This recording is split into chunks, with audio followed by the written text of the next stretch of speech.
welcome back to the channel. Today we'll be talking about real estate. And about real estate, we're going to be going over how to find some great properties if you want to flip a property, or if you just want to find a property that you can renovate and have some equity in the property. Mainly if you want to flip it, or make money off the property or turn it into a rental property. You want to buy a property that you can fix up and have some extra money left over.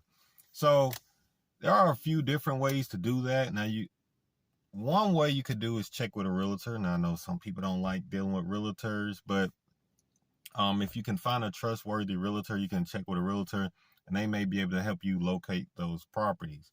Now, if you want to do it on your own, the best deals will be your off-market deals. So if you deal with a realtor, more than likely they're going to find you a deal that's on the market, which it may be a deal, but it may not be such a great deal.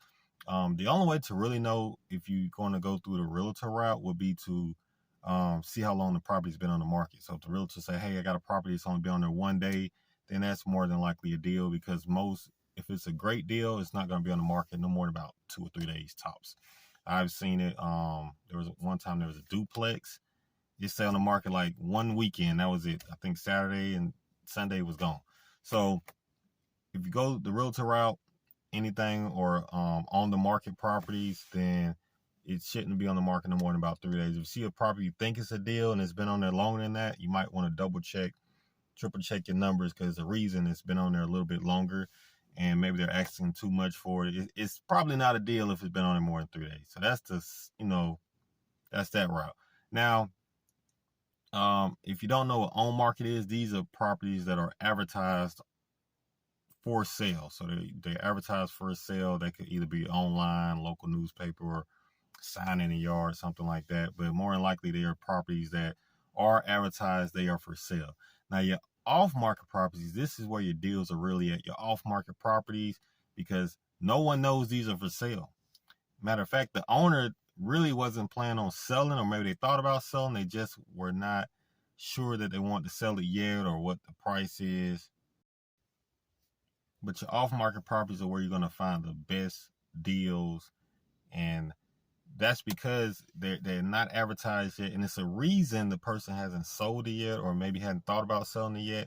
And you don't have to worry about them if it's on, if they're dealing with a realtor, the realtor try to get the max for the property, which it's no problem trying to get a max for a property, but most realtors are basing it off the value of after the property is fixed up. The properties we're talking about, where you're going to find the great deals, are properties that need a little work to them, and then you can get the max out of it. But most realtors, they're going to try to get it for the max, and I have seen it.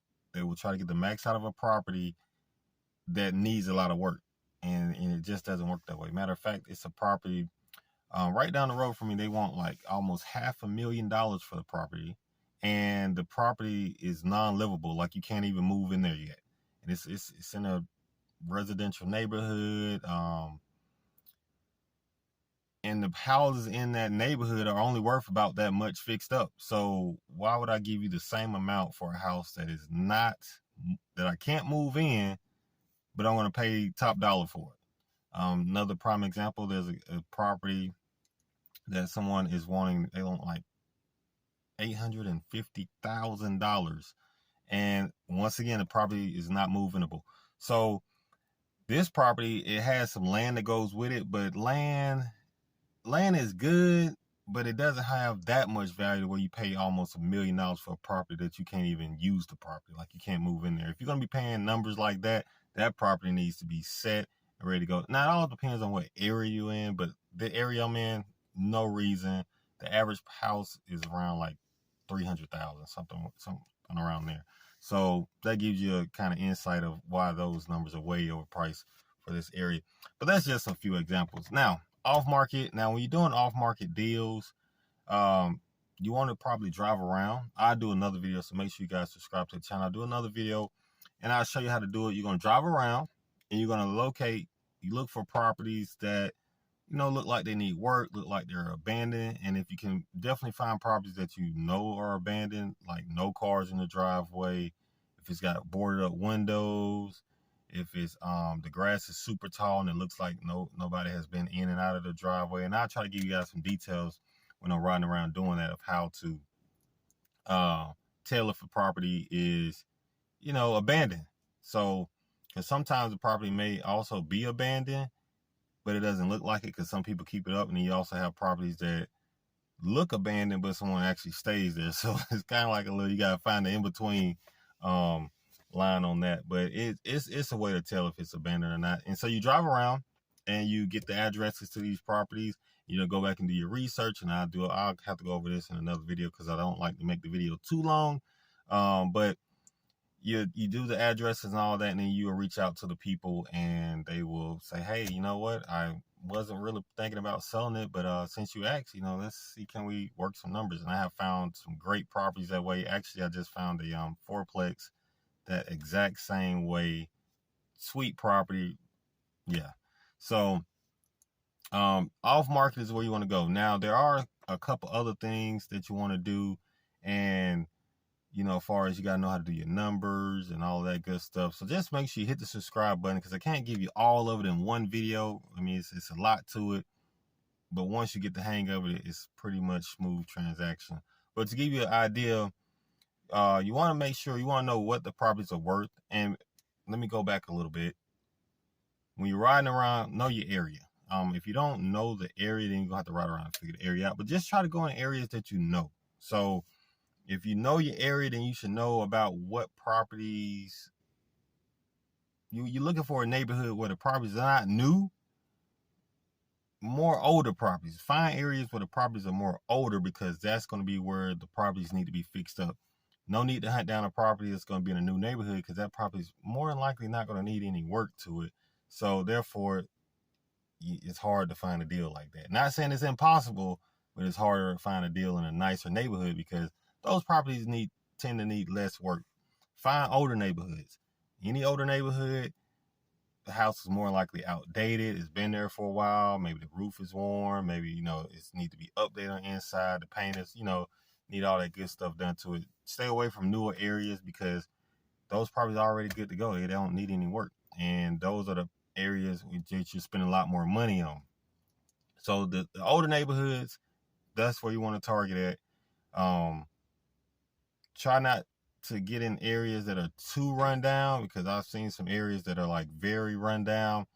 Even though the property may need some work, it's just the area. Even if you fix the property back up, the property is just still not going to be worth a lot because of the area.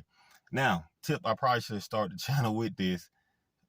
Started the video with this, but it's all about location. All right. So your location.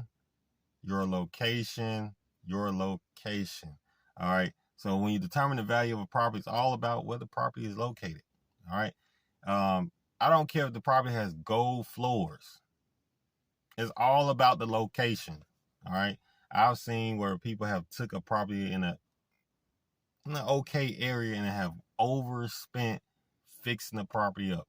They probably spent like at least $200,000 fixing the property up, but the house is only worth like $150 average. So why would you spend $200,000 in repairs plus the money you paid to get the house? Now you're in the negative. You don't want to go in the negative with real estate. You want to stay in the positive. You want to have equity in the property, all that good stuff. So finding those good properties, you want to find off-market properties. All right. How do you find that? You look for your older neighborhoods. You drive around, look for your abandoned properties. Properties look like no one's staying there. You reach out to the people who own it. There you go. Now, if you don't know how to do all that, then guess what? It's a red button under this screen that says subscribe to the channel. Hit that red button. Click the bell. Right? Why? Because now I'm going to give you the additional information. I'm going to make the videos for you. I'm going to tell you how to do everything. And there you go. Now, you're probably saying, well, why should we listen to you? Well, because I'm that person that has been in real estate. I actually have a real estate license. I done sold small houses, big houses, houses with a lot of land. I done even sold commercial properties.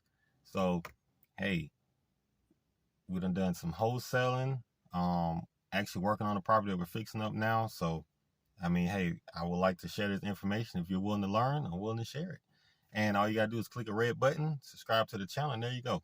Free knowledge. I don't like to use the word free because nothing in the world is free, but consider it free. All right. Well, other than that, thank you guys for tuning in. If you made it to the end of the video, please make sure you hit the like button as well. Leave a comment down below, and I will catch you on the next video.